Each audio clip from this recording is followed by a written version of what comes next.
Azteca Noticias con Paco Ramírez.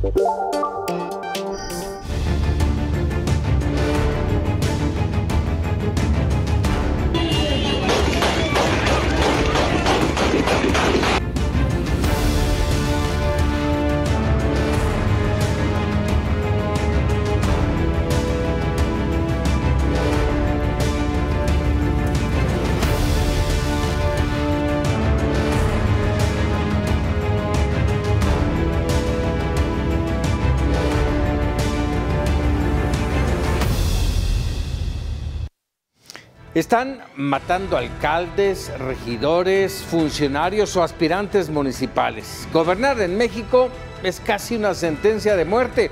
Veracruz encabeza la lista de la violencia política, pero el terror no tiene código postal. Guerrero, Morelos, Puebla, Oaxaca, la barbarie no respeta fronteras ni partidos. La razón tal vez no sea solo omisión, podría ser efecto de la estrategia federal. Los golpes al narco, los operativos, los decomisos están provocando un reacomodo criminal, el llamado efecto cucaracha. Pero también porque los grupos criminales no negocian, imponen, controlan el poder local, compran impunidad y su guerra por el control territorial tiñe de sangre el mapa. ¿Quién pone orden en la casa? Vámonos con el recuento. Jorge Chaparro. Hola, ¿qué tal? La violencia en el país no cede, por más que desde el gobierno se empeñen en difundir lo contrario. De acuerdo con la consultora Integralia, tan solo en lo que va del año se registraron 253 hechos de violencia política y lo más preocupante, 112 asesinatos. El estudio revela que esta violencia, exclusivamente de personajes políticos o ligados a la política, puede explicarse por las recientes acciones de gobierno federal para combatir a las redes criminales. Aunque podría tratarse de reacomodos en las organizaciones delictivas que tratan de imponer sus condiciones a los gobernantes, como en el caso de Veracruz, donde en junio se renovaron 212 presidencias municipales, 212 sindicaturas y 630 regidurías. Es también el estado donde se cometieron el mayor número de atentados, con 81, seguido de Guerrero con 24, Morelos con 21 y Oaxaca con 20. Sin embargo, la violencia contra políticos es contrastante. En Durango, donde también se renovaron 39 presidencias municipales, solo se registró un evento, aunque es considerado un territorio de alto riesgo porque forma junto con Sinaloa y Chihuahua el triángulo dorado de las drogas. ¿Se trata de un mayor control por parte de las autoridades estatales? El estudio señala que la violencia fue más intensa a nivel municipal. Hasta junio pasado se contabilizaban 6 presidentes municipales asesinados. Alejandro Arcos Catalán, presidente de Chilpancingo, Guerrero. Mario Hernández García, electo por el Sistema de Usos y Costumbres de Santiago Amoltepec, Oaxaca. Isaías Rojas Ramírez, presidente de Metlatónoc, Guerrero. Salvador Bastida, alcalde de Tacámbaro, Michoacán. Lilia Gema García Soto, alcaldesa de San Mateo Piñas, Oaxaca. Marta Laura Mendoza de Tepalcatepec, Michoacán, son solo unos ejemplos. Directores de policía, secretarios de gobierno, regidores, síndicos, familiares directos de políticos, nadie escapa a esta ola violenta que recorre el país. Y eso sin contar con el asesinato de Jimena Guzmán y José Muñoz, ambos cercanísimos a la jefa de gobierno de la Ciudad de México, Clara Brugada. Un crimen que pegó en el corazón del país, supuestamente la ciudad con el mayor número de cámaras de vigilancia y policías, asientos de los poderes federales, y aún así, un criminal con una frialdad y precisión mortal acabó con ellos.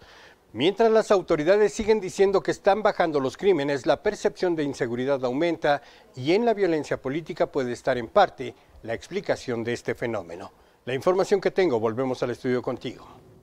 Gracias, Jorge. Y establecemos comunicación con Paulina Crehueras, subdirectora de Riesgo Político de Integralia Consultores.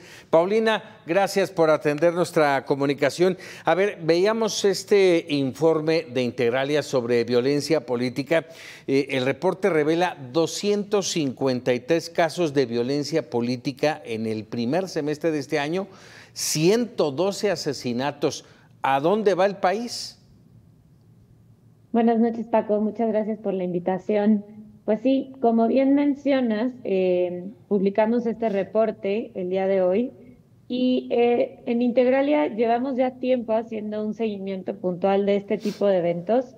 Si me permites, le recordaría aquí a la audiencia lo que en Integralia consideramos violencia política, porque no solo se trata de homicidios, ¿no? Se trata de cualquier tipo de agresión contra actores de tipo político, pero esto se puede dar en cualquier momento, no solo durante los procesos electorales, sino también contra actores políticos que ya ocupan cargos públicos.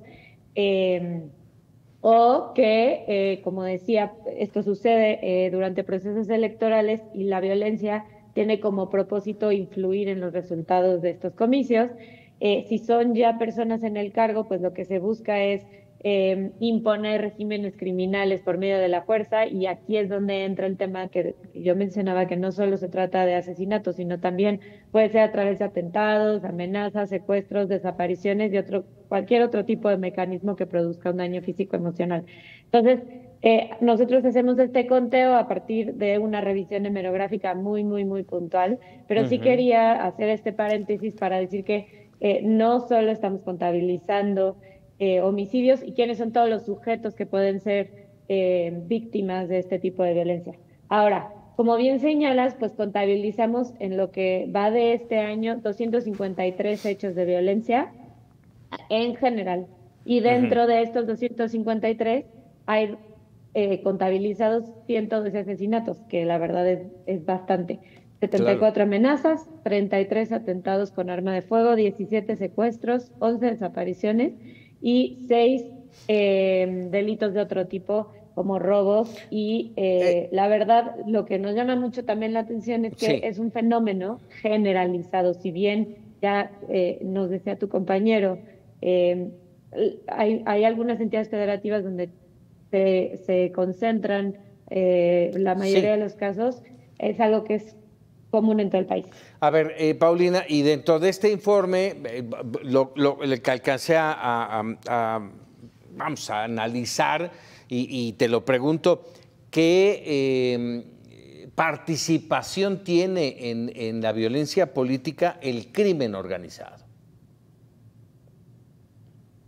Pues la verdad es que se lo atribuimos en su mayoría, ¿no? Porque eso es lo que explicaría que hubiera violencia política, que el crimen organizado busque incidir de alguna manera en la vida pública, ya sea controlando candidaturas, como digo, ¿no? Buscando que desde que una persona es candidatura se aliene con los grupos políticos, y cuando lleguen al gobierno, entonces pues los dejen operar con facilidad. Y si la violencia se ejerce ya que están en el cargo, pues de la misma manera lo que buscan es cooptarlos. Ahora, ¿qué diferencia harías entre Veracruz, que sale como el primer lugar en violencia política, contra Durango? Ambas entidades tuvieron, si no mal recuerdo, tuvieron elecciones recientes, y Durango prácticamente no tuvo eventos. Claro, es una muy buena pregunta, Paco. Nosotros lo atribuimos a la cantidad de grupos criminales que conviven en estas entidades. En el caso de Veracruz hay muchos más grupos delincuenciales disputándose el poder de la entidad, porque es una entidad pues que tal vez por su posición geográfica es más relevante por estar cerca del mar y porque está cerca, pues no sé, porque es tal vez un estado con una actividad económica quizá un poco más importante, pero el hecho es que tiene más grupos criminales disputándose el poder. Entonces esto explicaría que haya más violencia, ¿no? En el caso de Durango, no es que no haya presencia criminal, sin embargo, parece haber una cierta hegemonía de parte del crimen organizado, del grupo delincuencial que tiene predominancia, digamos, en Durango, y entonces ahí no tienen necesidad de estar luchando por las candidaturas o por los municipios y de hacer estos actos de violencia para ganar fuerza. Y recordemos que justamente Durango está en lo que se le conoce como el triángulo dorado del narcotráfico, por eso llama la atención, y bien lo mencionas, Paulina, tal vez es el control ya muy bien cimentado de un grupo en esa zona, lo que permite que no haya esa violencia política.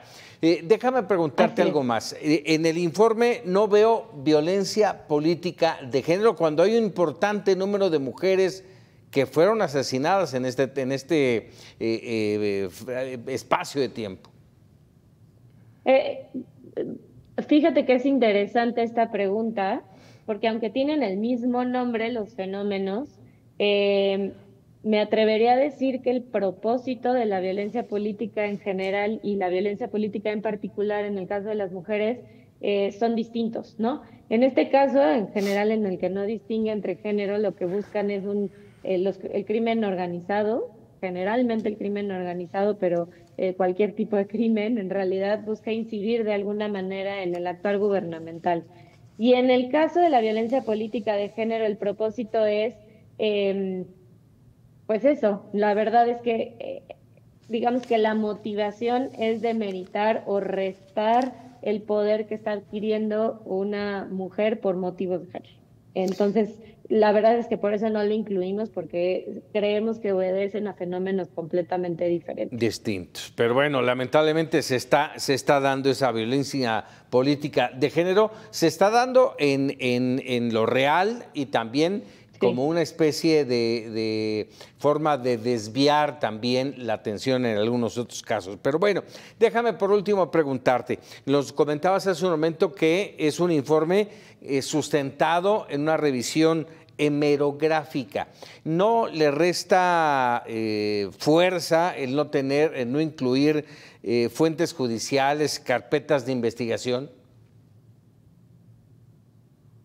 Pues creemos que no, al revés, porque en el caso de las carpetas judiciales, más bien te diría que la incidencia delictiva, como normalmente se contabiliza, es a partir de los datos abiertos del Secretario Ejecutivo del Sistema Nacional de Seguridad Pública.